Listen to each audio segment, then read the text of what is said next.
మండల BRS party కుటుంబ సభ్యులందరికీ, సీనియర్ నాయకులకు, కార్యకర్తలకు, పెద్దలకు అందరికీ, ఆ పాత్రికేయ విలేకరులకు పేరు పేరున హృదయపూర్వక నమస్కారాలు.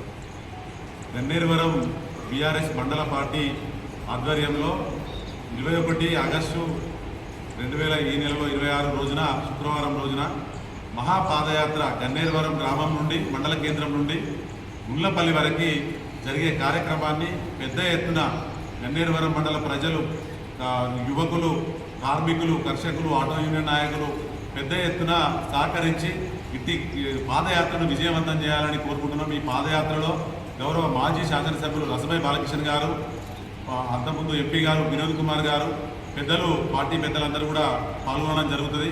కావున పెద్ద ఎత్తున కార్యకర్తలు, బీఆర్ఎస్ పార్టీ కుటుంబ సభ్యులందరూ, మహిళా విభాగం కావచ్చు, యువజన విభాగం కావచ్చు, స్వచ్ఛందంగా వచ్చే యువజన సంఘం నాయకులు, మా తరఫున మేము ఒక డిమాండ్ చేస్తున్నాం. బీఆర్ఎస్ పార్టీ తరఫున యువజన నాయకుల ఆధ్వర్యంలో గతంలో రసమై బాలకృష్ణ ఎమ్మెల్యేగా ఉన్నప్పుడు ధర్నాలు చేసి, రాజకీయం చేసి, కార్లను అడ్డగించి, నానా రకాల రభస చేసి కవ్వంపల్లి గెలుపులో ప్రముఖ పాత్ర పోషించిన యువజన నాయకులు మీకు నిజంగా చీమునెత్తులుంటే రాజకీయాలు, కాంగ్రెస్ పార్టీకి రాజీనామా చేసి రేపటి మహాధారణలో పాల్గొనండి. ఇది మా సవాళ్ళు స్వీకరిస్తారా లేదా అదే పార్టీలో ఉండి కొనసాగి దద్దమ్మల్లాగా మిగులుతారో తేల్చుకోవాల్సింది యువజన నాయకులే.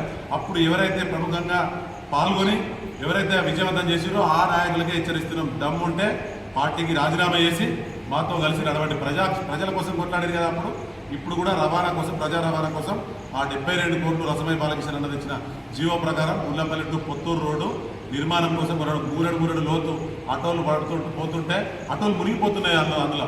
అందుకే ఈ ధర్నాని, మహాయాత్రను మేము శాంతియుతంగా నిర్వహించడానికి, శాంతియుతంగా చేయడానికి మేము 21వ తారీఖు నాడు నిర్ణయించుకున్నాం. దీనికి ప్రభుత్వం సహకరించి ఈ ధర్నాను విజయవంతం చేయాలని ప్రజలందరినీ కోరుచున్నాం. జై తెలంగాణ.